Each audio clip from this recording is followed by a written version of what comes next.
Joining me now live from Israel is Deputy Foreign Affairs Minister Sharren Haskel. Sharren, thank you so much for your time. Now, Hello, Sharri.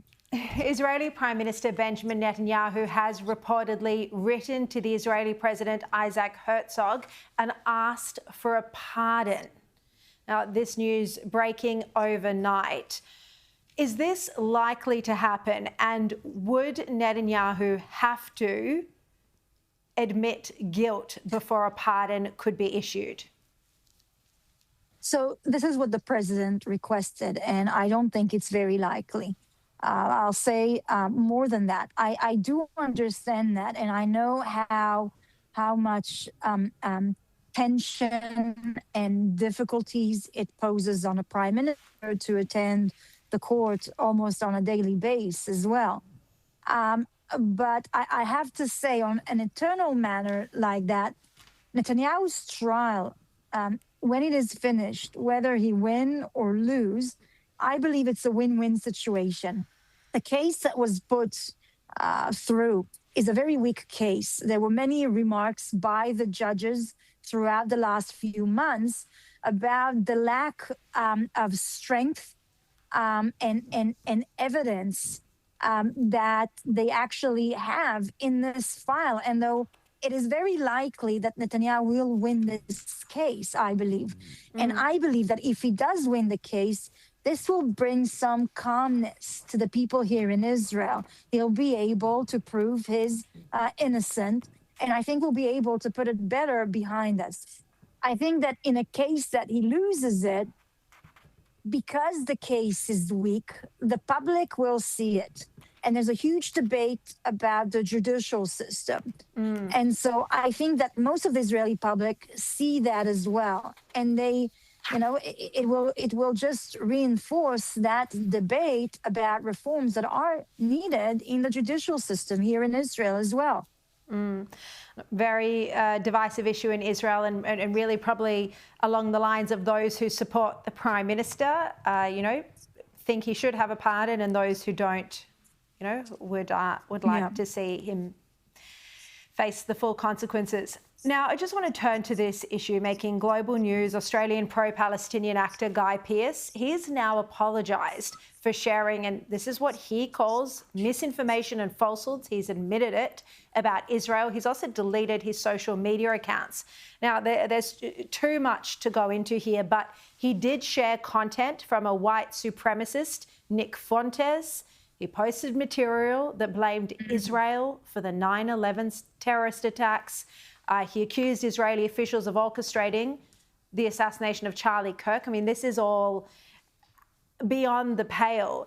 He also said in a recent tweet or post that he's never been so disgusted by a group of people in my life as I am by Israelis. This has been ongoing for some time.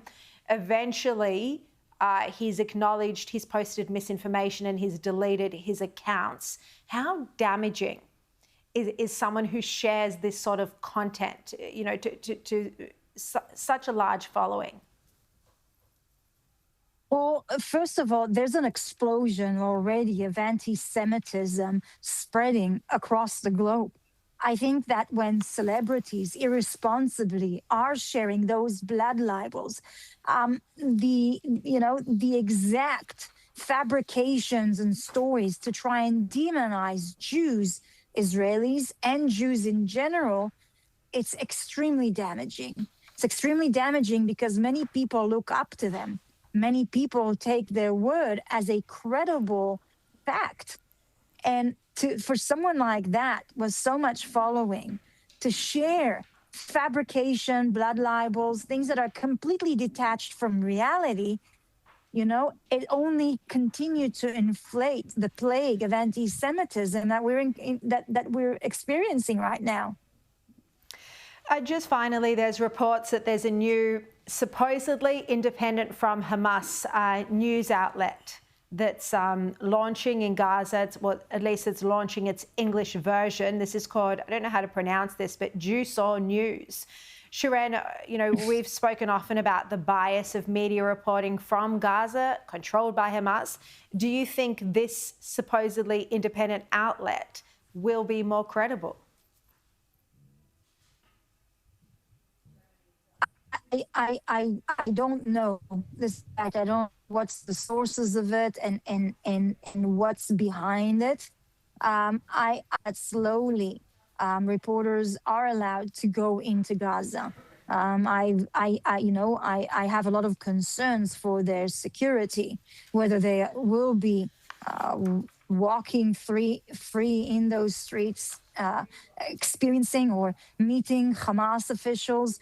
We've seen where they are. We know there's many other terrorist organizations who want to target foreigners, wants to abduct foreigners as well. And we've seen in the past, activists who have arrived to Gaza who were violently attacked. But the fact is that this war was one of the most live streamed war, I think, ever. Every second person in Gaza have a phone. Everything that happened there was live streamed on social media, on the media. And you know what? You've seen even now the executions, the streets executions by Hamas. You cannot hide anything. The only thing is that you have to make sure you have a reliable source that is not fabricating stories, whether it is with AI or whether it is with Hamas's propaganda team. And by the way, we've seen that some of those supposedly credible news sources are actually Gaza accounts based elsewhere. Sharren, thank you so much, as always, for your time. Really appreciate.